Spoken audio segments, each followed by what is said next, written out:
Welcome to the Period Besties podcast with Stasha and Katie. Think about it as chatting with your best friends about all the TMI stuff you've never talked about before with two period coaches who've been helping hormones collectively for over 20 years now. I'm Stasha. And I'm Katie, and we're pulling back the curtain on what it's like in the world of menstrual coaching. From puberty to menopause and everything in between, we're here to show you how period coaching can save the day.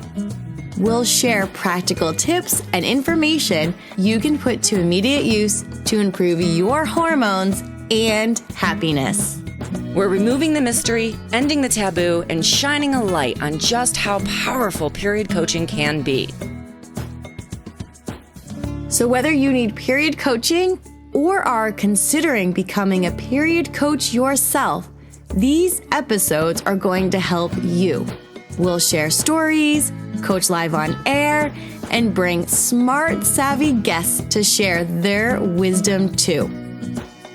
Let's start today's episode. Welcome to Period Besties podcast. Today, Katie and I are going to share with you our thyroid journeys.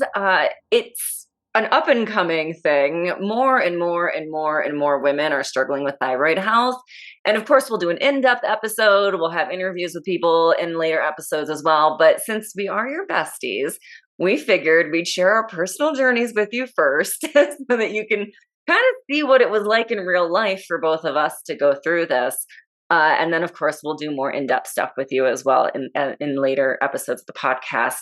First of all, we should start with where we are in our cycle. I am right on like a couple days away from ovulation, most likely. I think, day 11 today.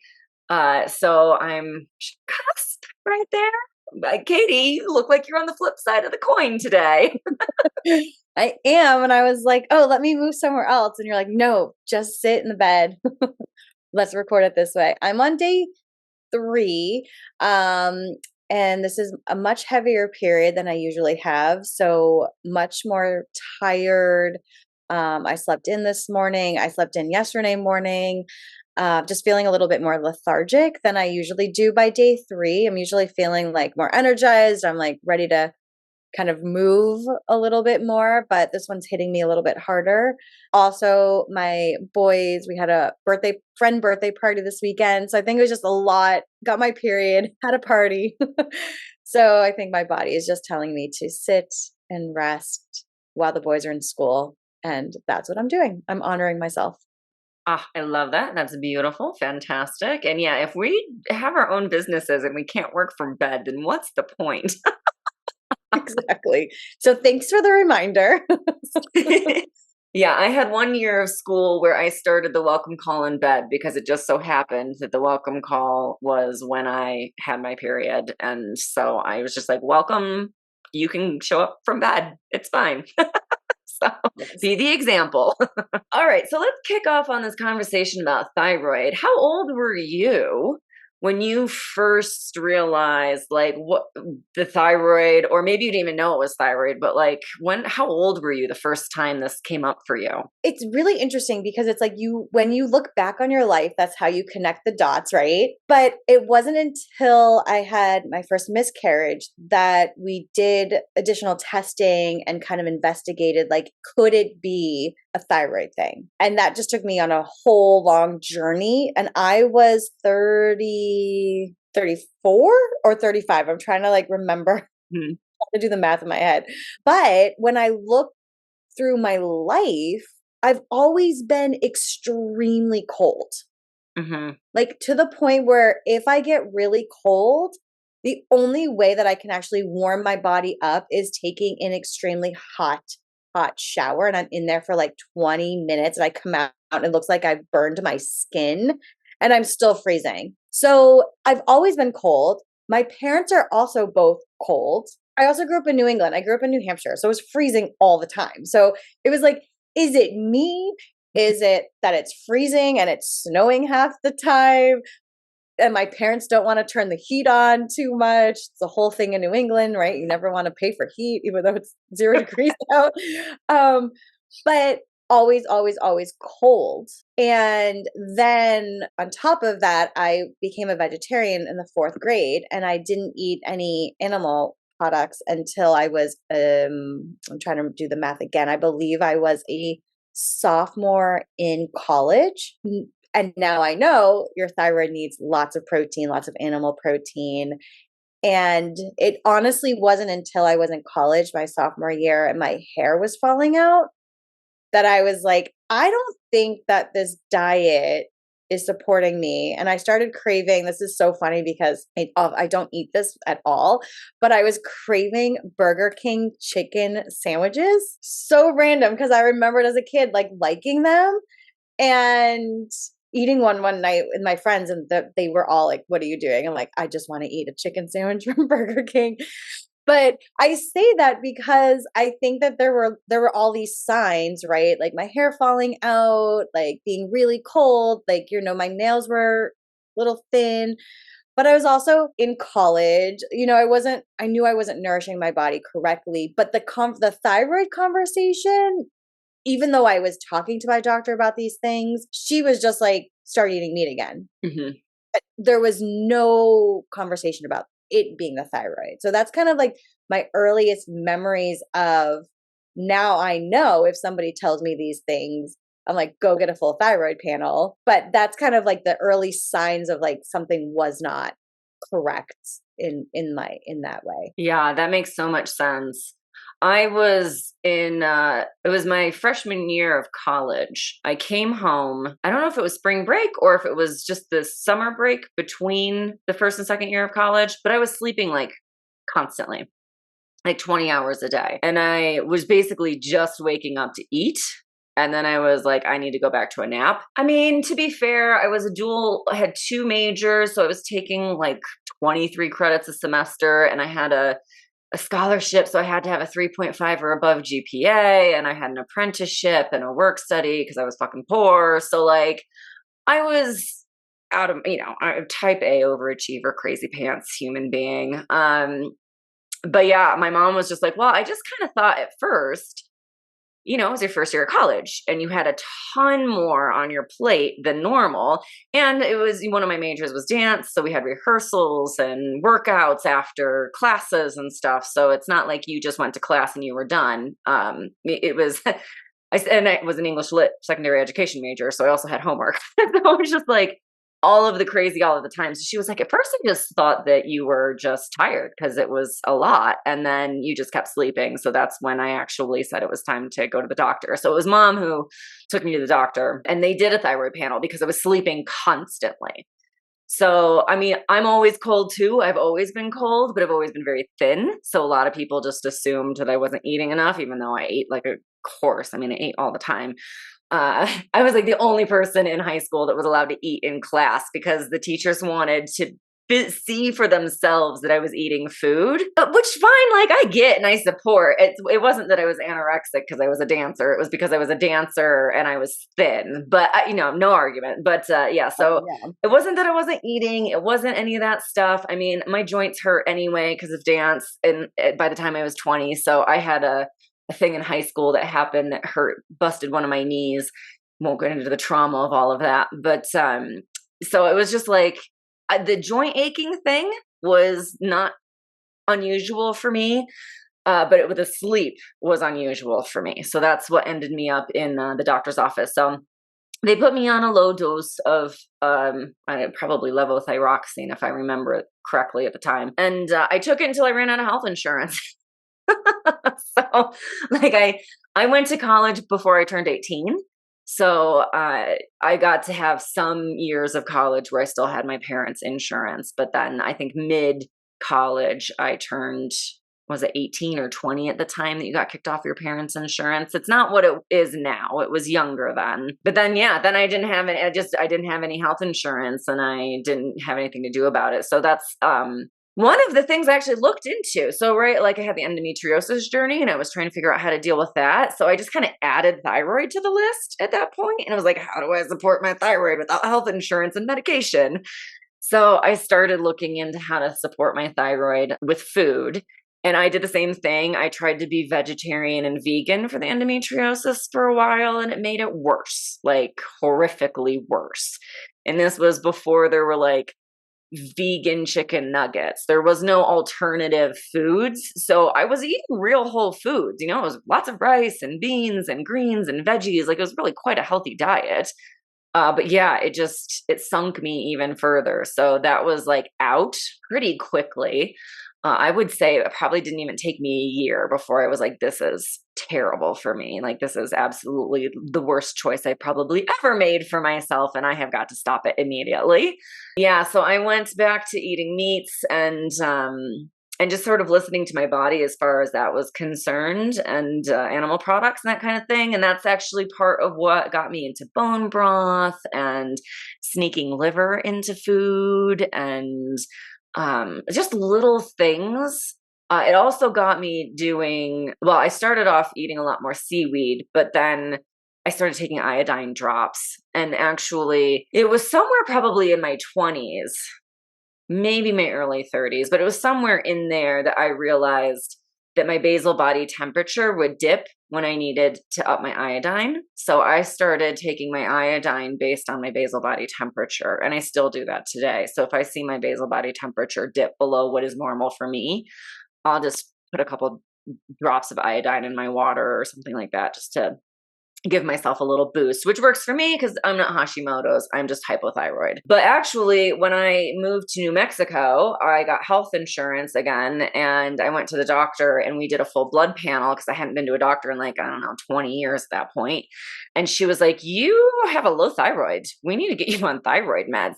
And I had gone into her and said, either my thyroid is low or my progesterone is messed up because my joints are aching way more than normal for me. And I mean, like all of my joints. Like I've busted both of my wrists, both of my knees, my ankles, like my hips hurt, like everything hurt. Every injury I'd ever had felt like it was on fire.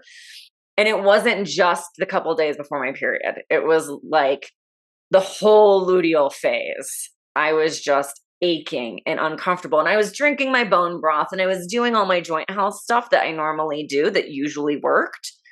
So that for me was like a huge sign that one of those two things was happening. I was feeling a lot more tired than I normally do. And my brain fog was way worse than normal for my cycle. So I was like, this isn't the endo. This is either my progesterone's messed up or my thyroid's messed up. So she went and had that. Well, we had that blood panel done. And so she was like, well, I'll look at your thyroid specifically and make sure. So she did that. And yeah, it showed it was low. So she put me back on thyroid medication, which helped dramatically. Like my joints are back to normal as far as my joints being a wrecked body dancer is concerned, but I don't have the extra pain. The brain fog cleared up as much as the brain fog has ever cleared up for me. So it made a big difference, but I still am supplementing with iodine and seaweed snacks and seaweed flakes in my foods and that kind of stuff. So I never stopped doing that, and I continue to do that anyway. It was quite an interesting moment, and my doctor was very much like,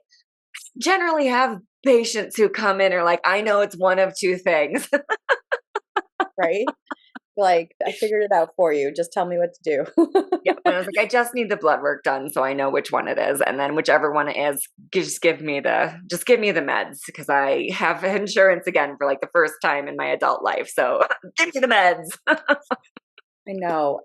So it's interesting that you say that you're like went in with like one or two things, because it was when I had my first miscarriage and I went in and I was like, it could be egg quality, and I was like, it could be all these things, but I wasn't having like traditional, besides being really cold, Mm-hmm.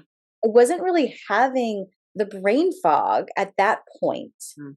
So it never even like crossed my mind, even like knowing it's hard. It's so interesting when you work with other people, you can see things so clearly.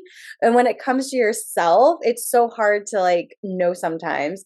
And I was working with a naturopath. So she ran like so many tests. And that's when we discovered the hypothyroidism. What's interesting is that I feel like a year after is when I started noticing the brain fog, when my medication, it took a really long time to find the right dosage. and I was doing the NP. It was like a more natural one. And then my insurance stopped covering that one. So I just switched over to Armor, which is desiccated pig thyroid, and started doing that because I tried the one that you're on and it totally did not work well for my body. So that's when I noticed the brain fog and I'm like, I wonder if it was always there, but because I wasn't aware of it or it wasn't as pronounced, it didn't feel the same way as when I was trying to get my medications in order. And what's interesting is when I had my second miscarriage, that's when my body started showing up the Hashimoto's. So Oh, it didn't show up for years on anything. And then after a few months after my second miscarriage, I was doing blood work like every 6 to 8 weeks because I could not get my thyroid post miscarriage to cut with the medication, the dosage, like none of it was like getting me into a better place. And that's when that came up, the Hashimoto's. And I'm like, why has this been for years? I believe that was 3.5, 4 years in between. And I'm like, how has it taken this long to kind of show up? So then that took me in a whole other journey because I was like, okay, like I thought it was just hypothyroidism. Now I've got to like kind of peel back the layers and work on some other things. And at the same time, getting Epstein-Barr virus. mm, Right. So it's like, okay, obviously my body is not happy with me. Like let's work this out. Cause that's when I was sleeping like 15 hours and I mm. couldn't get out of bed and I would just randomly start throwing up. Like it was a Sunday morning and I was at Whole Foods. I had to go outside and like throw up in the Whole Foods parking lot. And one of the guys working was like, "Oh, rough night." I was like, "Actually, I just came from like teaching a workshop, like a yoga nutrition workshop, and now I feel really dizzy and I feel like I'm like throwing up." So I was having like very strange Epstein-Barr, the Hashimoto's. So got diagnosed with chronic fatigue syndrome. That's when I really felt like all of those things Mm-hmm. made me like super brain foggy, all of it. It took me a while to heal from that. Then got pregnant with twins, became pregnant, I guess I'd say. The egg split, have identical twins. And what's so interesting is, and we'll talk more about this in my fertility journey story, my thyroid, I laugh every time. It's great. Like the dosage has been fine since I had the boys. Like the first year postpartum, I was getting blood work done every 8 to 12 weeks because, your thyroid postpartum, you really need extra support. A lot of women have thyroid conditions when they're pregnant or postpartum that aren't necessarily hypothyroidism or Hashimoto's. So post that year, I have had every time I go in, my thyroid's totally fine. And it's weird. I'm like, did pregnancy help my thyroid? Because usually it's the other way around.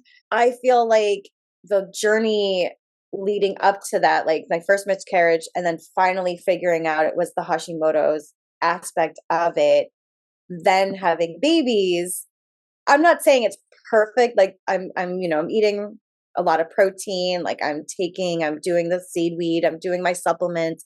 I do the things to take care of it. But in terms of like the dosage of the medication, could never get that right Yeah. before being pregnant for some reason. And I'm sure it will change again now that we're in perimenopause. But it was a weird, interesting journey. And then all the doctors were like, we've never see it this way. Yeah. So even just saying that, I feel like my brain hurts from like doing that whole circle of life with the thyroid because it was such a journey. And I'm very grateful that I did have insurance. Like have been on my husband's insurance. We have good insurance, but I was able to find a good naturopathic doctor that was able to do super bills for me because my regular doctor would never do a full thyroid panel ever. Yeah. And I was like, there's something else going on here. And that's how we discovered the Epstein-Barr virus, the chronic fatigue. Mm-hmm. And I needed to heal that before becoming pregnant. Yeah, that makes so much sense.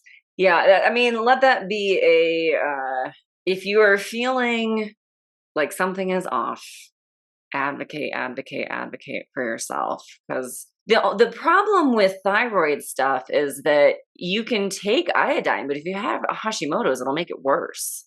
Mm-hmm. So it's like, I guess on one hand, if you don't have health insurance and you don't know what else to do, it's something to try. And if it gets worse, not to do it anymore. But it's tough to be in a position where your only options, and I know because I've been there, where your only options are, I'm going to try this thing. And if I get better, then I'll know this. And if I get worse, then I'll know that. So like, ultimately that was kind of how I figured things out, was like, okay, the iodine helps. It's not Hashimoto's.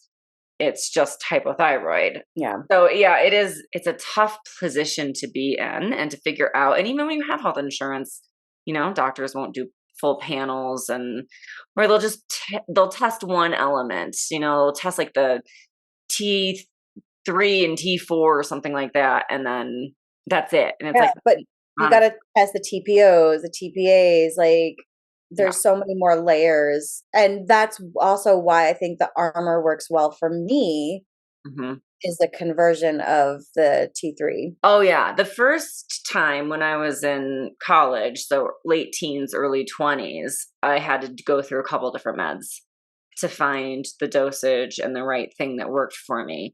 This time she just diagnosed or prescribed, and it was like the first shot worked.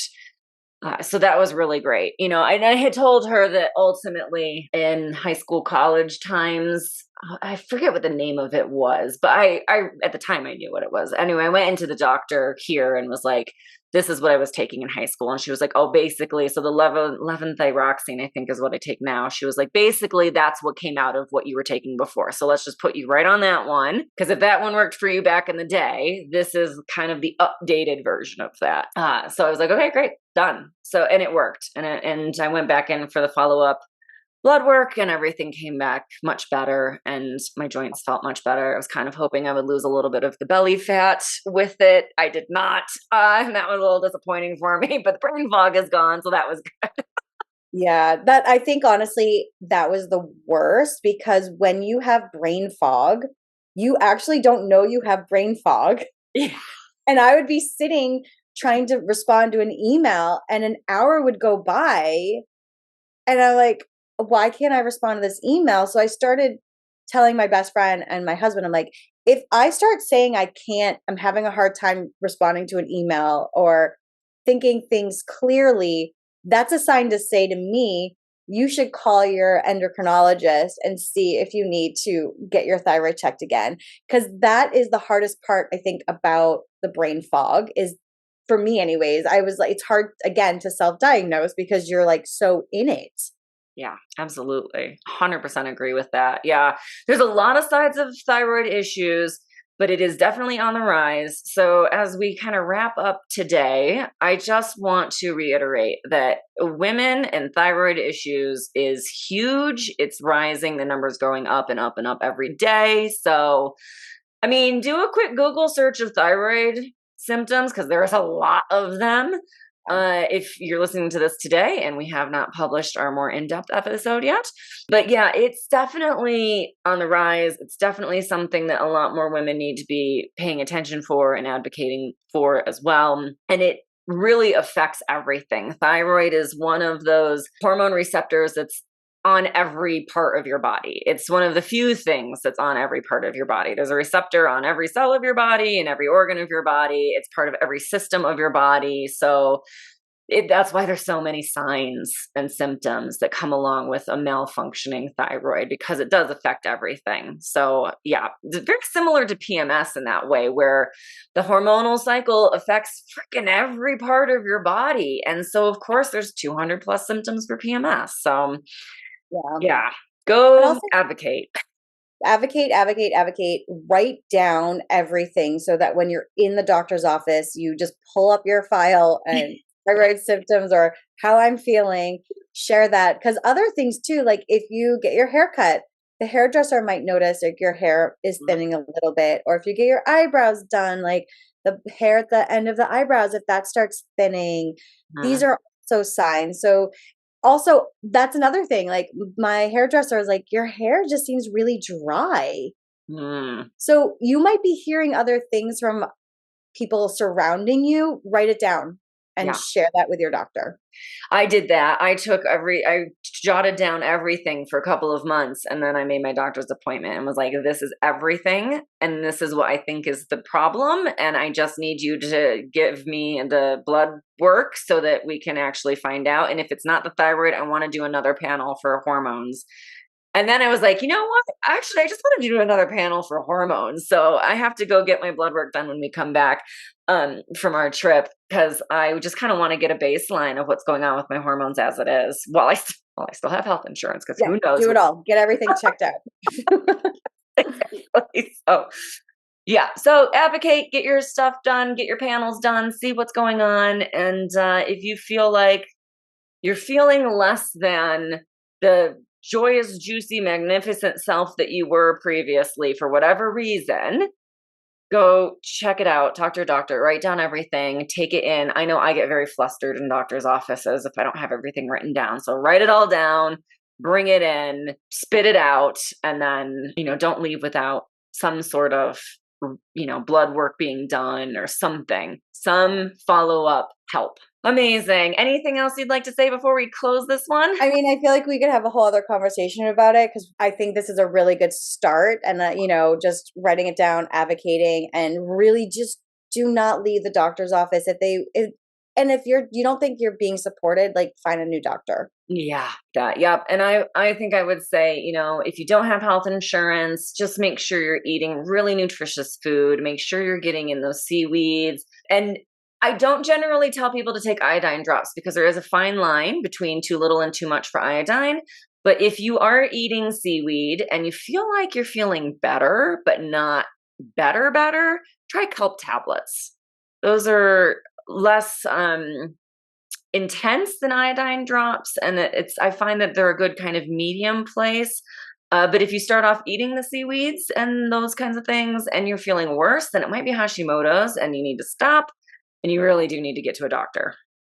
Yeah. And I find, like, because I don't eat seaweed all the time, but it's like once in a while, I feel like it's okay too. So it's also knowing your body and figuring out, like, what you can and can't do to support yourself.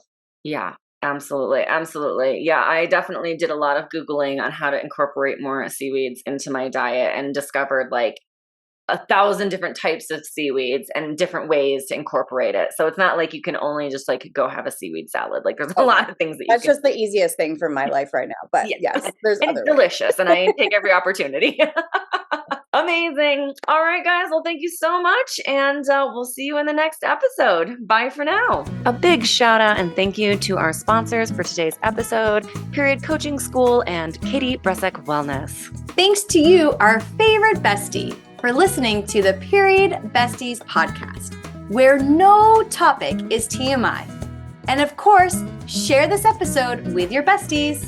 Remember to leave us a 5-star review, nothing less than the best for us besties, and subscribe wherever you listen to podcasts. You can follow us on Instagram at Stasha Washburn and at Katie Bressack, or email us at periodbestiespodcast@gmail.com. Check out more about us at katiebressack.com and periodcoachingschool.com. And of course, check the show notes for free goodies and extras that support this episode. We'll see you on the next episode. Bye for now, besties.